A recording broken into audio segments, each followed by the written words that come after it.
Assalamualaikum warahmatullahi wabarakatuh. Halo sahabat sejuta kisah. Semoga Anda masih selalu setia bersama kami, channel yang setiap hari selalu menyuguhkan cerita-cerita misteri menarik. Dan untuk kesempatan kali ini, kami sudah menyiapkan sebuah kisah misteri yang berjudul Petaka Batu Safir.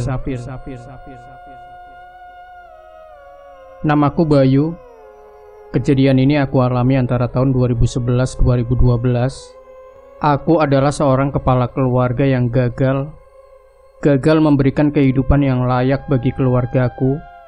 Setelah aku bangkit dari jeratan narkoba, aku pikir semua akan kembali normal seperti dahulu lagi. Namun, kenyataan tidak sesuai dengan harapanku. Semakin lama hidupku semakin hancur, hutang-hutangku pun semakin menumpuk. Jangankan untuk bayar kontrakan, untuk makan sehari-hari saja pun aku harus memutar otak. Di tengah keputusasaanku, aku mendapatkan telepon dari sahabatku Eko. Dia sekarang sudah sukses dan menjadi orang kaya di daerah Sumatera Utara. Dia lalu menyuruhku untuk menemuinya dan berjanji akan mengubah nasibku 180 derajat. Semoga Eko bisa menepati janjinya dan memberikanku jalan pintas menuju kekayaan. Hari ini cuaca begitu panas. Sudah 4 botol air mineral aku habiskan selama berada dalam bis. Sumatera Utara, itulah tujuanku. Perjalanan dengan menggunakan bis ini diperkirakan memakan waktu 3-4 harian dari Jakarta. Setidaknya itu informasi yang aku dapat dari kondektur bis. Semoga tidak ada masalah dalam perjalanan. Penumpang dalam bis ini sangat ramai. Semua bangku telah terisi oleh penumpang. Aku duduk di samping bapak-bapak yang sepertinya mulai agak kepanasan dengan udara di dalam bis. Orang tua itu lalu membuka bajunya, menyisakan kaos dalam yang aromanya langsung menusuk ke dalam otakku. Belum lagi suara tangisan anak kecil yang terdengar memecah gendang telingaku.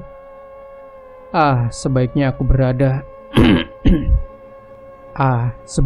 berada di smoking room sebentar. Bisa muntah lama-lama di samping bapak-bapak ini. Permisi pak, mau ke belakang dulu merokok, kataku yang langsung bangkit dari tempat dudukku. Oh iya mas, silakan. Aku berjalan ke sebuah ruangan yang berada di belakang bis dengan gagang pintu yang sudah patah. Akhirnya aku berhasil membuka pintu itu. Terlihat 3 orang pemuda sedang berbincang-bincang sambil sesekali menghisap rokoknya. Bisa pinjam koreknya mas? Tanyaku kepada mereka. Edit, mana mancismu? Kata salah seorang dari mereka yang bertubuh gemuk. Ini bang, kau pakailah. Salah seorang dari mereka memberikanku sebuah korek gas. Mancis? Bahasa apa itu mas? Tanyaku sambil menyalakan rokokku. Oh, di Medan tempat kami, korek api itu mancis bang, jawab pria bertubuh gemuk itu. Oh gitu. Baru tahu saya. Oh ya mas, kenalin nama saya Bayu, kataku sambil menjulurkan tangan kananku. Saya Jeffrey bang, ini Adit, dan itu si Ruben, kata pria bertubuh gemuk itu, yang aku ketahui namanya adalah Jeffrey. Kami berempat berbincang-bincang selama perjalanan. Jeffrey lebih banyak memberikanku informasi seputar Sumatera Utara kepadaku. Sementara Ruben, pria berkulit agak gelap itu sedang berusaha memejamkan mata di barisan kursi paling belakang, di mana tempat barang-barang penumpang disimpan di situ. Kami terus asik mengobrol dan sesekali Adit menyela perkataan Jeffrey yang menurutnya kurang tepat. Di Sumatera Utara itu, durian yang paling enak ada di daerah Sidikalang bang. Mantap lah pokoknya. Dan gadis-gadisnya juga bikin gak mau pulang. Kata Jeffrey. Gadisnya yang terkenal itu di Pematang Siantar cok, kata Adit menyela. Sama saja lah, gadis-gadis Medan itu mantap-mantap bang pokoknya, kata Jeffrey. Aku hanya mendengarkan informasi yang kadang tidak berfaedah dari Jeffrey, dan sesekali tertawa karena perdebatan konyol mereka berdua. Tidak terasa mengobrol dengan mereka, tiba-tiba di tengah jalan, bis yang kami naiki mendadak mogok. Begini kan jadinya kalau naik bis ini. Sudah kubilang naik bis lain. Beda-beda dikit tak masalah lah, gerutu Jeffrey. Sudah gratis mengeluh pula kau, kata Ruben yang sudah bangun karena bis berhenti. Beberapa penumpang turun untuk mengecek penyebab bis berhenti, termasuk kami berempat.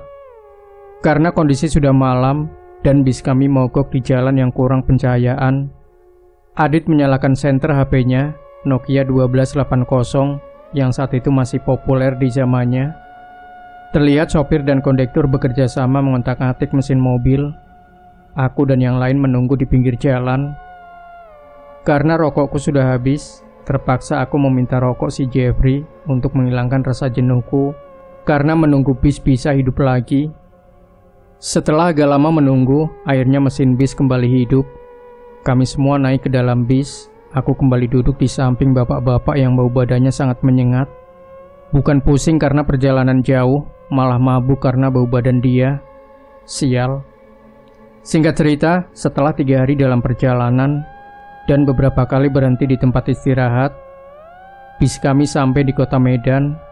Aku berpamitan kepada 3 orang itu, dan kulihat mereka langsung berlalu dan menghilang dari pandanganku. Seperti arahan Eko ketika sampai di Medan, aku harus menghubunginya agar bisa dijemput.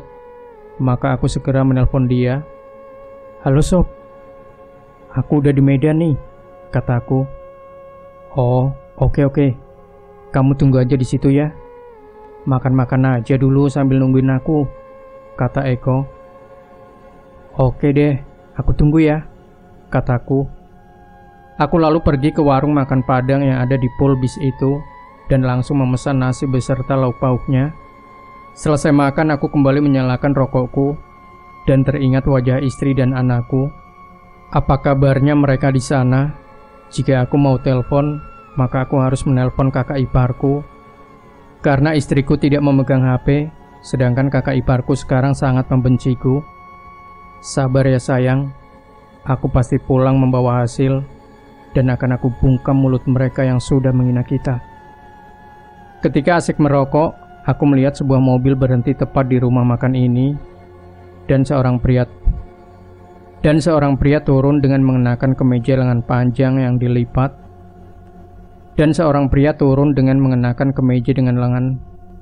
Ketika asik merokok, aku melihat sebuah mobil berhenti tepat di rumah makan ini dan seorang pria turun dengan mengenakan kemeja lengan panjang yang dilipat dan sepatu sneaker yang melekat di kakinya.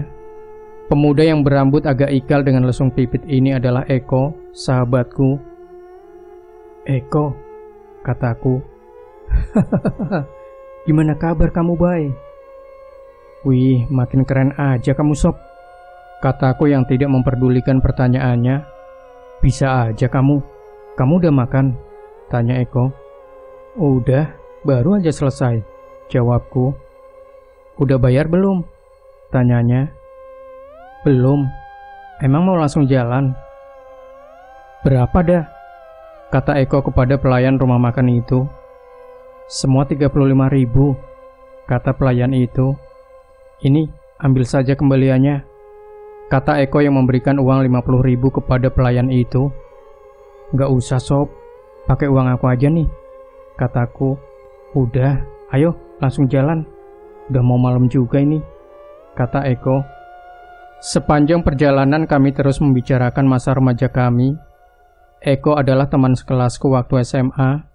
Dia adalah salah satu sahabat baikku. Sesekali aku terus memandangi kota yang belum pernah aku datangi. Dan sesekali pula aku menyinggung tentang kehidupan Eko sekarang. Informasi yang aku dapat waktu itu adalah bahwa Eko telah menikah dengan anak orang kaya. Dan dari mertuanya lah dia mendapatkan modal untuk membuka usaha kuliner di Medan. Eko ini memang masih keturunan Medan. Ayahnya Jawa dan ibunya asli Medan. Dulu waktu tinggal di Jakarta, ayahnya membuka usaha bengkel motor. Lalu ketika ayahnya meninggal, Eko balik ke Medan bersama ibunya. Beberapa tahun lalu, aku juga miskin abis sob. Aku kerja di perkebunan sawit, bawa-bawa sawit pakai motor butut. Karena capek hidup susah, aku nekat nyari-nyari info biar cepat kaya. kata Eko sambil terus sibuk memutar-mutar setir mobilnya. Karena jalan yang kami lewati memang berliku-liku. Terus aku ketemu sama orang tua. Benar-benar udah tua. Bahkan beberapa orang bilang usianya udah lebih dari 100 tahun. Nah, dia kasih aku sesuatu yang nanti bakal aku kasih ke kamu, kata dia. Karena itulah aku bisa dapetin anak gadis si pemilik kebun kelapa sawit terbesar di daerahku. Aku hanya diam sambil memutar-mutar otakku. Dia mau kasih itu cuma-cuma ke aku. Masa iya dia sebaik itu? Setelah beberapa lama, sampailah kami di sebuah rumah mewah. Rumah 2 lantai itu dikelilingi pagar yang terbuat dari teralis besi. Lalu Eko membunyikan klakson mobilnya. Nampak seorang security keluar dari posnya dan membukakan pintu pagar untuk kami. Gila kamu Sob, udah hebat kamu sekarang, kataku.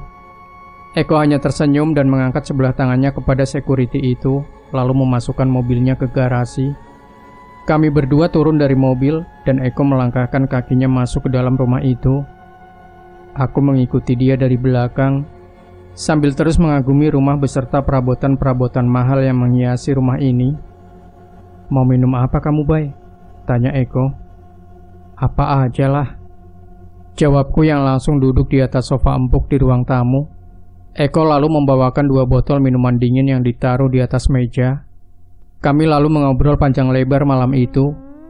Dan di tengah perbincangan, Eko memberikan sesuatu yang membuat hidupku berubah setelah itu.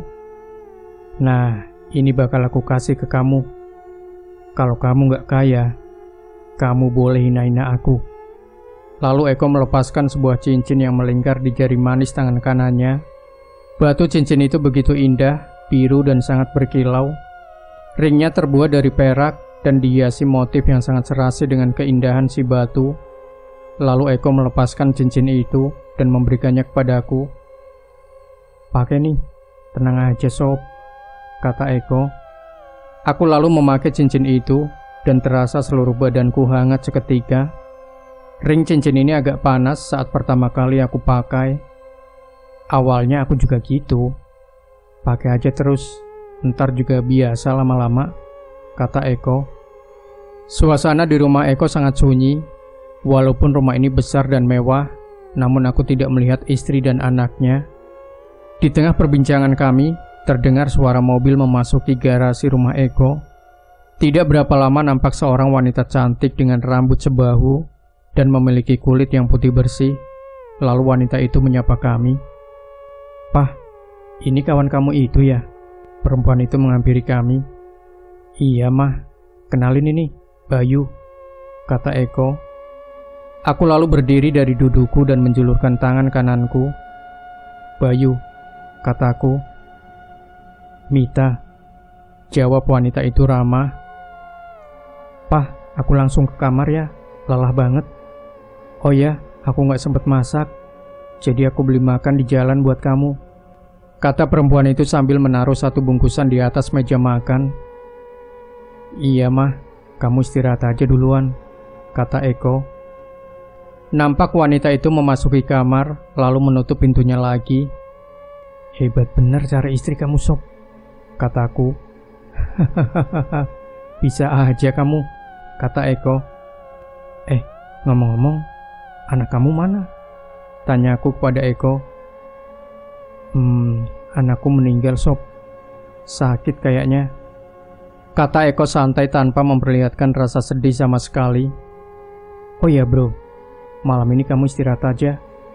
Besok pagi kita berangkat ke orang tua yang aku ceritain tadi ya. Dia orang Jawa, tapi udah lama di Medan. Dari sebelum merdeka malah, kata Eko. Oh, aku pikir tanpa kesana udah bisa Sob. Kan cincinnya udah kamu kasih ke aku, kataku sambil mengusap-ngusap cincin itu.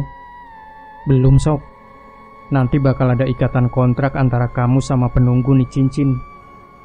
Nah, si Mbak itu yang bakal nuntun kamu nanti. Ikatan kontrak gimana maksud kamu? Kataku. Kamu mau cepet kaya kan? Kamu pengen usaha kamu maju lagi kan? Katanya kemarin apapun bakal kamu lakuin. Suara Eko terdengar membangkitkan memoriku soal kehidupanku yang susah dan selalu diremehkan. Iya kok, apapun bakal aku lakuin. Udah hancur banget hidupku. Nah, gitu dong. Tekad kamu harus kuat, Sob. Jangan mundur apapun yang terjadi. Kata Eko. Ya udah, kamu istirahat aja sono. Kamar kamu udah aku siapin di atas, yang pojok itu ya. Kata Eko sambil menunjuk sebuah pintu berwarna coklat yang berada di lantai 2. Oke deh, thanks ya. Aku lalu mengambil barang-barangku dan menuju ke kamar yang Eko tunjukkan tadi. Terlihat Eko mengambil bungkusan yang tadi ditaruh istrinya di atas meja makan, lalu masuk ke kamarnya dan langsung menutup pintu. Aku berjalan menaiki tangga yang berada di sudut kanan rumah ini. Ketika menaiki tangga, aku merasa ada sesosok bayangan yang mengikutiku. Namun ketika aku berbalik, tidak ada siapa-siapa di belakangku. Aku terus melanjutkan langkahku dan kembali membulatkan tekad untuk satu tujuan, kekayaan. Aku harus siap dengan segala kemungkinan yang terjadi, bahkan nyawa sekalipun, jika memang itu taruhannya. Tekadku sudah bulat, aku tidak mau pulang dengan tangan kosong. Aku harus memberikan kehidupan yang layak untuk keluargaku. Sesampainya di dalam kamar, aku meletakkan barang-barangku di atas meja. Ada sebuah kasur ukuran satu orang dan sebuah lemari kayu yang masih kosong. Nampaknya ini memang kamar khusus tamu atau saudara yang ingin menginap, pikirku. Di dalam kamar itu juga terdapat satu buah bangku yang terbuat dari kayu dan sebuah meja bulat yang aku gunakan untuk menaruh barang-barangku tadi. Aku lalu mengganti pakaianku dan bersiap untuk tidur. Namun ketika hendak memejamkan mata, aku melihat seperti ada bayangan yang berdiri di sudut kamar. Aku langsung duduk dan memastikan apa yang barusan aku lihat. Namun lagi-lagi bayangan itu menghilang. Mungkin cuma firasatku saja, pikirku yang kembali mencoba untuk tidur. Aku lalu kembali memejamkan mata dan terus membayangkan istri dan anakku di rumah. Sampai tak terasa mataku terasa berat dan sangat mengantuk. Mungkin karena lelah, akhirnya aku pun tertidur. Keesokan paginya, sayup-sayup aku mendengar suara ketukan pintu kamarku. Bayu. Terdengar suara Eko yang berusaha membangunkanku. Iya kok, kataku yang masih sedikit mengantuk. Aku lalu berjalan menuju pintu. Ketika aku buka pintu kamarku, terlihat Eko menyambutku dengan senyum khasnya. Udah jam 8 sob, mandi sono. Habis itu sarapan, biar langsung jalan kita, kata Eko. Iya. Aku tunggu di bawah ya, kata Eko sambil berlalu. Aku lalu mengambil handuk serta pakaian ganti yang aku bawa dalam ransel, lalu menuju ke kamar mandi yang berada di samping kamarku. Selesai mandi dan berganti pakaian, aku segera menuju lantai bawah. Terlihat Eko sedang duduk menonton TV di ruang tamu. Makan sono, udah disiapin tuh sama istriku, kata Eko. Lah, istri kamu mana? Kataku sambil menuju meja makan dan langsung menuang beberapa lauk pauk ke atas piring. Udah pergi dia dari tadi. Biasa ngatur-ngatur anak-anak di resto. Setelah menghabiskan sarapan, aku bergabung dengan Eko di ruang tamu dan menyalakan sebatang rokok. Kami berbincang-bincang seputar cincin ini. Gini Bay, ada yang harus kamu ketahui dulu sebelum kita berangkat, kata Eko. Orang tua yang bakal kita temui ini namanya Mbah Banu. Dialah yang nanti bakal mempertemukan kamu sama penghuni cincin ini. Cincin ini dihuni oleh jin yang sangat kuat. Sekali kamu melakukan kontrak, kamu gak bisa batalin sampai selesai masa perjanjian kamu sama jin ini, kata Eko menjelaskan. Berapa lama kok? Tanyaku. 7 kali bulan suro, jawab Eko. Berarti kamu udah 7 tahun make ini dong, tanyaku. Aku baru 3 tahun Bay. Ada cara untuk mutusin perjanjian. Kamu harus cari orang yang punya kemauan kuat mau kaya. Tapi setelah pemilik yang lama udah kasih persembahan ke dia, kata Eko. Maksud kamu tumbal? Tanyaku lagi. Iya. Pertama dia bakal ambil orang yang paling kamu sayang. Dan berikutnya ketika kamu banyak uang, kamu harus baik sama seseorang. Dan ketika dia makan hasil kekayaan kamu, anak atau orang yang dia sayang bakal jadi tumbal berikutnya dari si jin, kata Eko menjelaskan. Kamu paham maksud aku kan? Ngerti kok, jawabku pelan. Aku masih memikirkan tentang anak dan istriku. Aku tidak bisa membohongi diri sendiri. Anakkulah orang yang paling aku sayang. Aku menjadi sedikit ragu setelah tinggal selangkah lagi menuju keinginanku. Inilah pesugihan. Ada banyak macam dan jenisnya, namun intinya tetap sama. Mereka pasti minta tumbal. Woi, kamu kenapa ngelamun?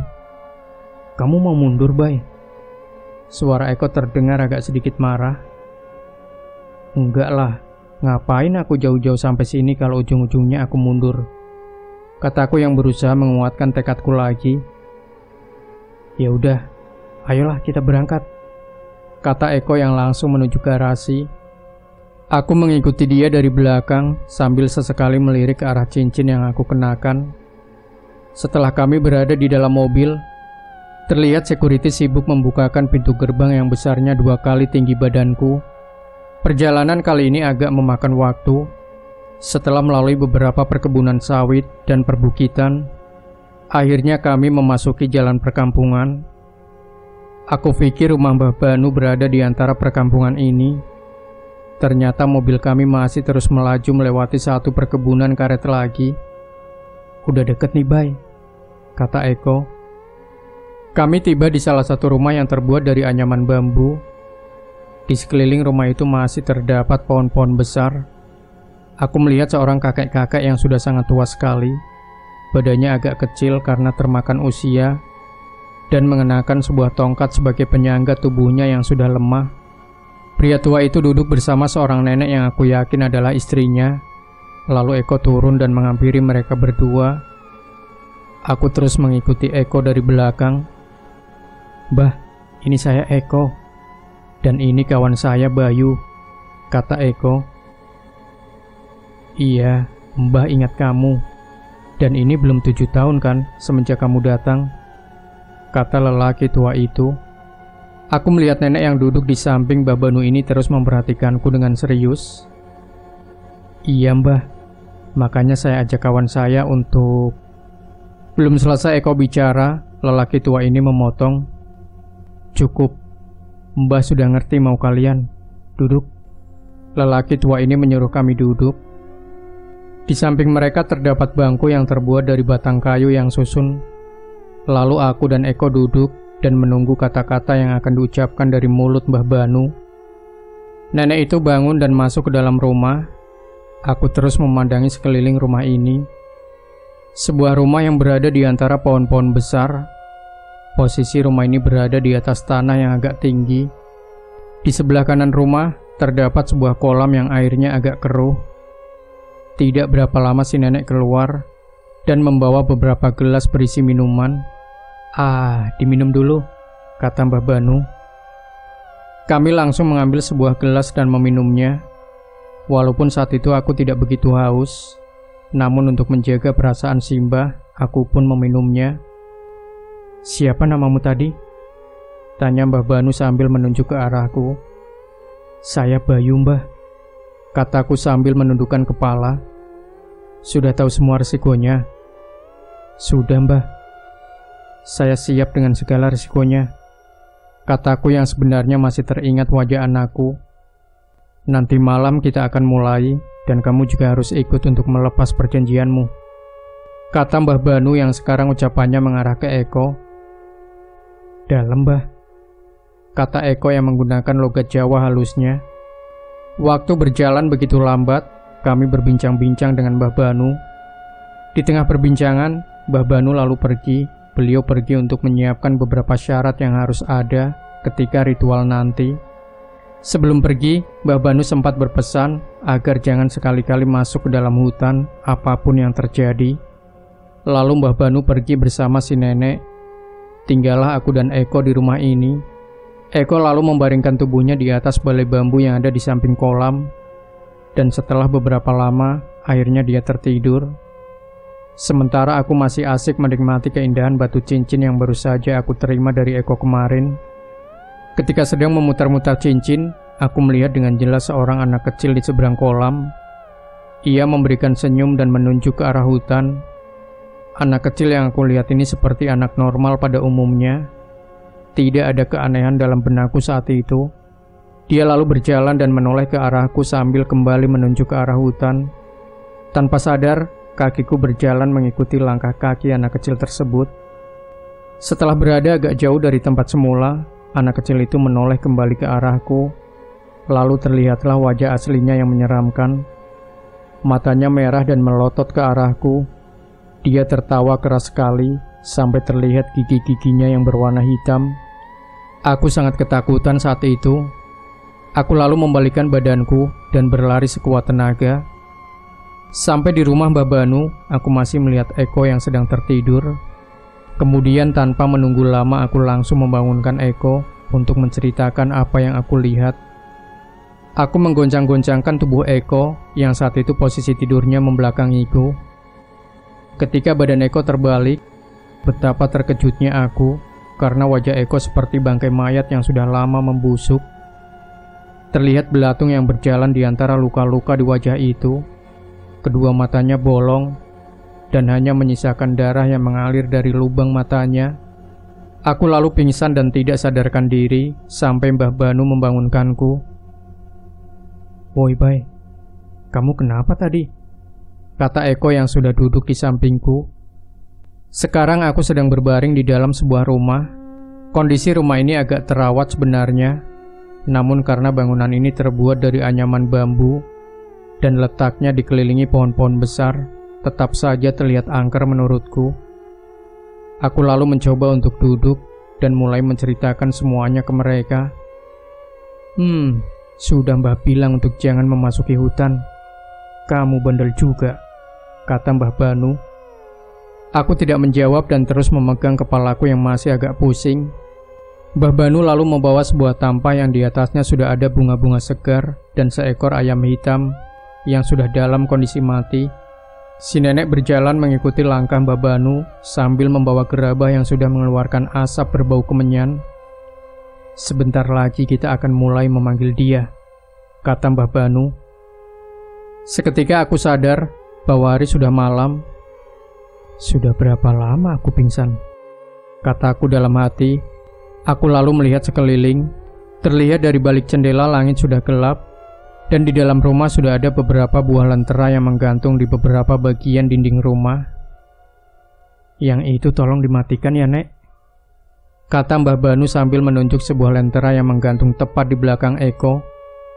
Ketika lentera dimatikan, pencahayaan mulai berkurang, walaupun tersisa satu buah lentera yang masih menyala di dapur.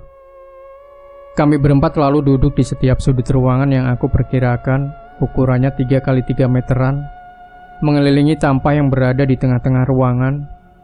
Terdengar sayup-sayup suara Mbah Banu membacakan sebuah mantra yang aku yakin itu adalah logat Jawa. Mbah Banu lalu menghentikan mantranya dan berpesan agar jangan ada yang memejamkan mata dan lari ataupun teriak saat apapun hadir di tengah-tengah kami. Lalu Mbah Banu memintaku untuk tetap memakai cincin itu walau rasanya akan panas nantinya. Mbah Banu lalu kembali membaca mantra-mantra. Setelah agak lama aku merasa seperti ada angin yang datang entah dari mana, dan terdengar suara lemparan-lemparan batu dari atap rumah Mbah Banu. Aku terus berkonsentrasi dan menyiapkan diriku untuk sesuatu yang akan muncul nantinya. Perlahan asap putih muncul dari tengah-tengah tampah, lalu kemudian membentuk suatu sosok pocong yang setingginya sekitar 2 meteran lebih. Kapan yang agak kotor dan sudah tidak berwarna putih itu sangat jelas terlihat olehku. Awalnya aku sangat takut sekali, terlebih wajah makhluk ini seperti wajah Eko yang aku lihat sebelum pingsan tadi. Busuk dan mengeluarkan darah, Sesekali aku menundukkan kepala karena rasa takut yang masih tersisa di diriku. Walaupun aku tahu tidak akan terjadi apa-apa juga kepada kami. Setelah agak lama, sosok pocong itu menghilang dan kembali menjadi kepulan asap tebal. Aku kembali mengangkat kepalaku yang sedari tadi agak menunduk, dan masih terdengar sayup-sayup suara Mbah Banu membaca mantra.